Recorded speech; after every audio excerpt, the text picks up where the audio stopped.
Baiklah, Assalamualaikum warahmatullahi wabarakatuh. Waalaikumsalam warahmatullahi wabarakatuh.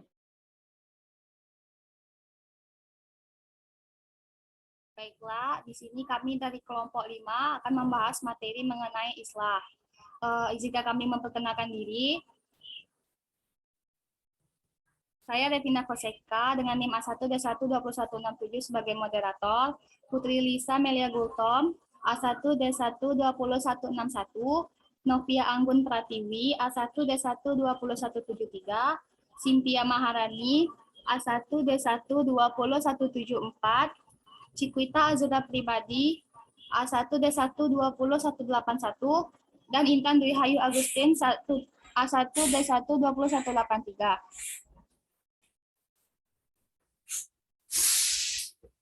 Materi yang akan kami bahas, yang pertama, pengertian islah, kedua, dalil internalisasi islah, yang ketiga, konsep internalisasi islah, yang keempat, strategi internalisasi islah, yang kelima, metode penilaian dan evaluasi islah.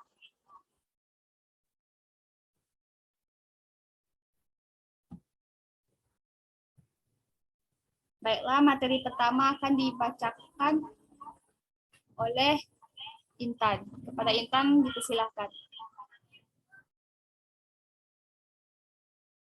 Oke, baik. Untuk materi yang pertama yaitu pengertian islah. Islah adalah isi masdar dari kata aslaha atau yuslihu yang berarti memperbaiki, merupakan lawan kata dari afsada yang berarti merusak. Istilah islah berarti perdamaian merupakan salah satu term atau lafadz yang ditemui dalam Al-Quran. Kata aslihu terambil dari kata aslaha yang asalnya adalah saluha, sebagai antonim dari kata fasada, maksudnya rusak. Penengah kelompok atau orang yang bertikai harus berbuat adil. Apabila dicermati, sejumlah ayat yang memiliki relevansi dengan term tersebut, tampak adanya dimensi perdamaian islah, sebagai spirit menciptakan kedamaian. Islam yang menjadikan Al-Quran sebagai sumber ajaran dikenal sebagai agama cinta damai. Baik, saya kembalikan ke moderator. Baiklah, materi selanjutnya mengenai dalil internalisasi islah akan dibacakan oleh Cynthia. Pada Cynthia, silakan. Selanjutnya yaitu dalil internalisasi islah. Yang pertama, al-islah di bidang akikah. Firman Allah SWT dalam Quran Surah Al-Baqarah ayat 224 yang berbunyi, wala taj'alullaha urdatan limanikum antabaru wattaqu watuslihu bainan nas wallahu sami'un alim. Yang artinya, dan janganlah kamu jadikan Allah dalam sumpahmu sebagai penghalang untuk berbuat kebaikan, bertakwa, dan menciptakan kedamaian di antara manusia. Allah Maha Mendengar, Maha Mengetahui. Ayat ini melarang bersumpah dengan nama Allah untuk tidak mengerjakan yang baik. Seperti, demi Allah, saya tidak akan membantu anak yatim. Kedati kalau sumpah itu telah terucapkan, haruslah dilanggar dengan membayar kafarat. Ayat ini menekankan bahwa bersumpah dengan nama Allah kepada hal-hal baik merupakan salah satu contoh akidah yang tidak baik. Karena itu tidak wajar dilakukan oleh orang-orang mukmin. Saya kembalikan kepada moderator.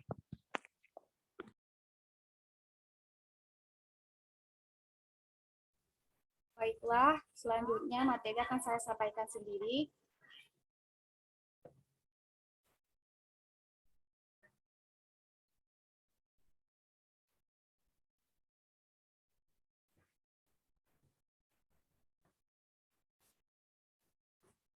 Dua, al-islah di bidang akhlak. Firman Allah Subhanahu wa taala dalam Quran surat Al-Ahzab surat ke-33 ayat 70 sampai 71. Bacaannya, Ya ayyuhallazina amanu taqullaha wa qulu qawla sadida yuslih lakum a'malakum wa yaghfir lakum dzunubakum wa man yuti illaha wa rasulahu faqad fazal fawzan azim. Artinya, wahai orang-orang yang beriman, bertakwalah kamu kepada Allah dan ucapkanlah perkataan yang benar. Niscaya Allah akan memperbaiki amal-amalmu dan mengampuni dosa-dosamu. Dan barang siapa menaati Allah dan Rasul-Nya, maka sungguh dia menang dengan kemenangan yang agung. Ayat ini mengajak orang-orang mukmin agar ketika berucap hendaknya mengeluarkan kata-kata yang tepat, benar, dan mengenai sasaran. Materi selanjutnya akan dibacakan oleh Cikuita. Silakan. Baiklah, yang selanjutnya ada konsep internalisasi islah. Perdamaian menjadi bagian integral dari perjalanan sejarah umat manusia sebagai makhluk berpikir dengan nalar rasionalnya. Dengan asumsi ini pula, manusia mampu merambah jalan baru dalam meraih kesempurnaan kemanusiaannya melalui basis keilmuan yang dimilikinya sebagai khalifah fi al-ard.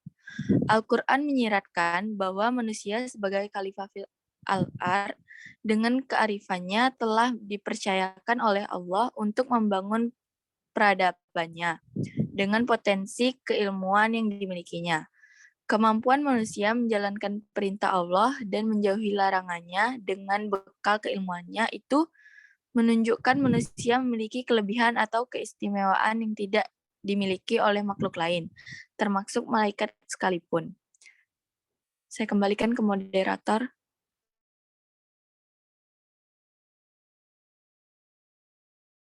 Baiklah, materi selanjutnya akan dibacakan oleh Novia.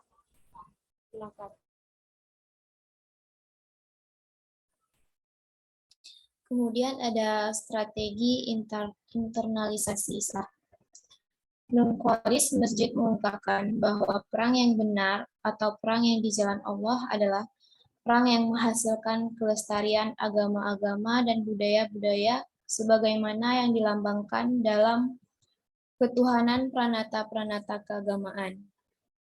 Apabila muncul ancaman untuk menghancurkan suatu agama, termasuk budaya yang benar dan bermanfaat untuk manusia, maka Allah akan turun tangan memenangkan pihak yang benar dan membela kebenaran, yaitu mereka yang membela Allah.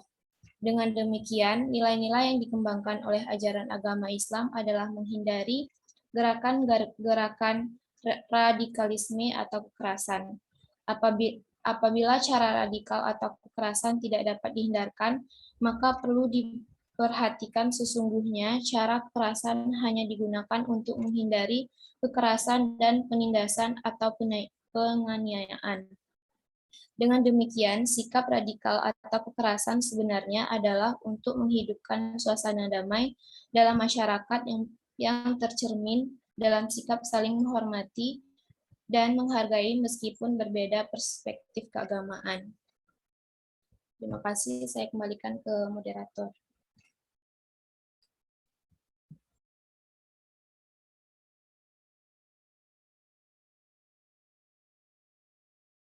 Baiklah, materi selanjutnya akan dibacakan oleh Putri Lisa.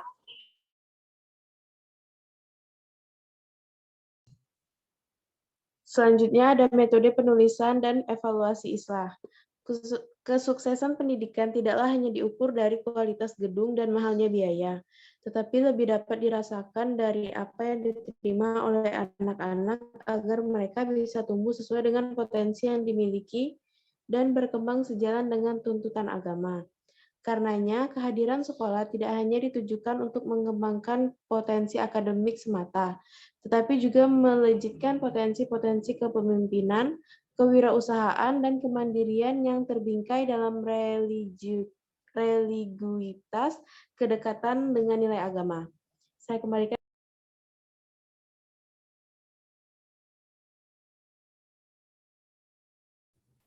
Baiklah, terima kasih pada teman-teman yang sudah menyampaikan materi.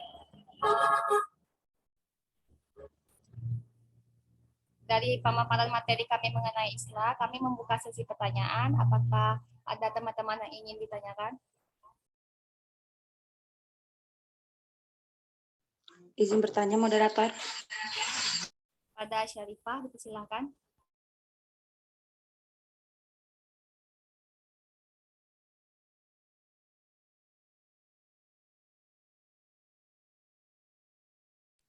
Baik, terima kasih.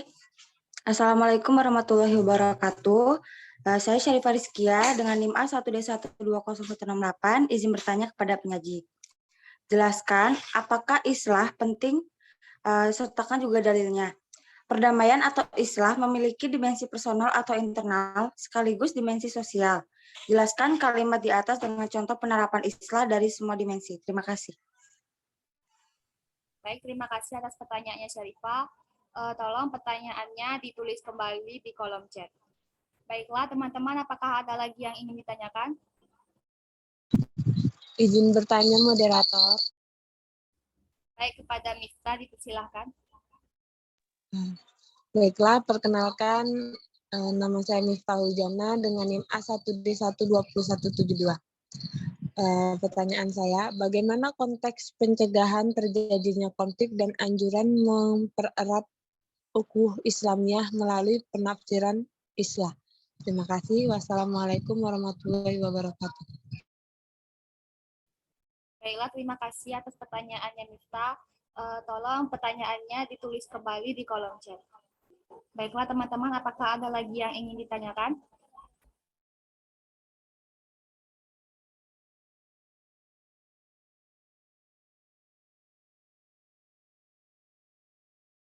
Baiklah, jika tidak ada lagi, beri kami waktu sebentar untuk mencari jawaban. Terima kasih.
Baiklah, pertanyaan dari Miftah Hujana akan dijawab oleh Novia. Pada Novia, dipersilakan.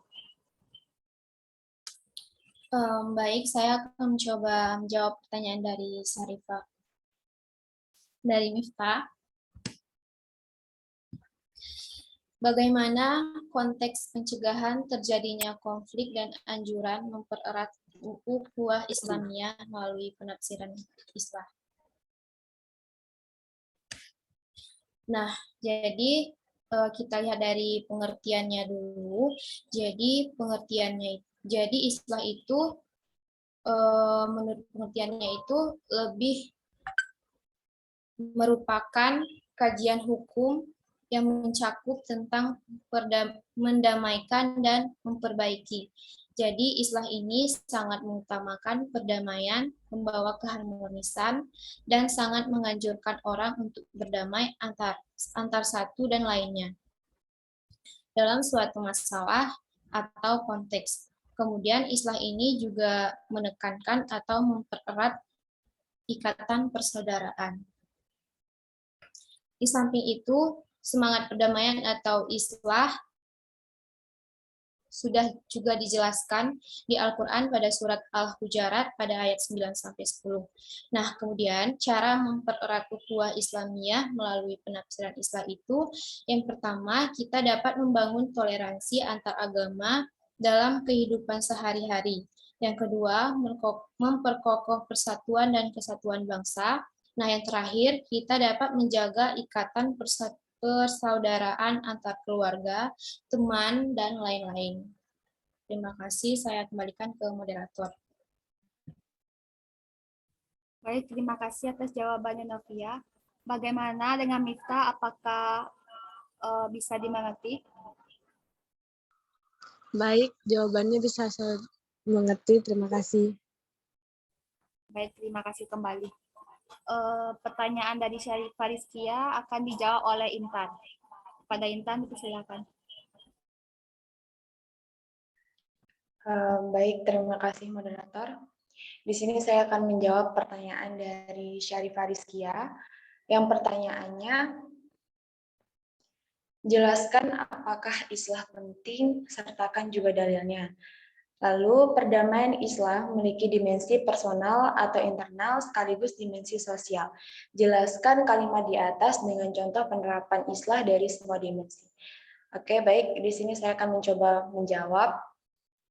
Yang pertama, jelaskan apakah islah penting. Tentu islah sangat penting dalam kehidupan bermasyarakat. Mengapa? Kita kembalikan pada pengertian islah atau arti islah. Islah yang berarti memperbaiki atau mendamaikan.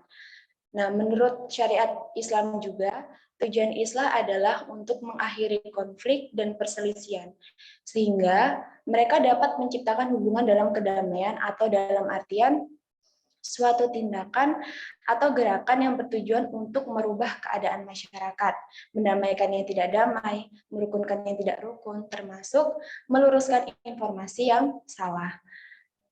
Karena dalam melakukan banyak interaksi dengan orang lain, tentunya tidak dapat dipungkiri akan menemukan konflik atau pertengkaran di dalamnya. Sebab itu, Islam mendorong umatnya untuk menjadi penengah, untuk mendamaikan orang yang tengah bertengkar.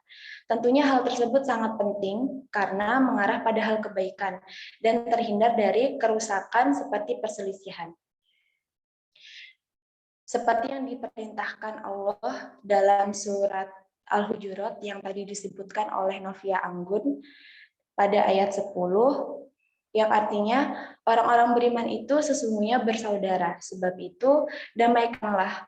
Maksudnya perbaikilah hubungan antara kedua saudaramu itu. Dan takutlah terhadap Allah supaya kamu mendapat rahmat. Nah, dari pengertian tersebut tentunya islah itu sangat penting. Lalu yang kedua, apakah maksud dari kalimat perdamaian Islam memiliki dimensi personal atau internal sekaligus dimensi sosial, yaitu di mana setiap individu dihimbau untuk menegakkan perdamaian dengan dirinya, hasratnya, aspirasinya, dan nuraninya. Ia juga dihimbau untuk melakukan perdamaian dengan apa yang ada di sekelilingnya, dimulai dengan anggota keluarganya, tetangganya, komunitas sosial, dan negaranya. Kebutuhan akan keamanan, kedamaian, dan ketentraman adalah kebutuhan manusia yang asasi. Oleh karena itu, pengupayaan kepada nilai tersebut merupakan kebajikan yang sangat dimuliakan. Maka dalam hal ini, agama berfungsi mendukung proses perdamaian dalam memupuk kesatuan manusia di mana saja, dengan lingkup islah tersebut. Sekian jawaban dari saya kembalikan ke moderator. Baik, terima kasih atas jawabannya Intan. Apakah Syarifah jawabannya bisa dimengerti?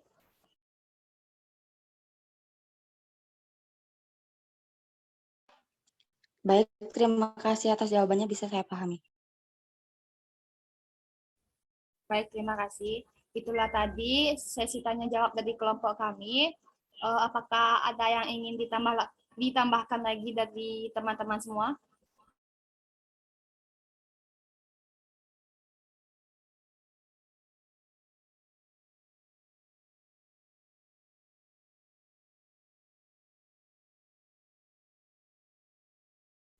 Baiklah, jika tidak ada yang ingin ditambahkan, kami akhiri diskusi pada pagi hari ini. Lebih dan kurang saya mohon maaf. Saya tutup. Terima kasih. Wassalamualaikum warahmatullahi wabarakatuh.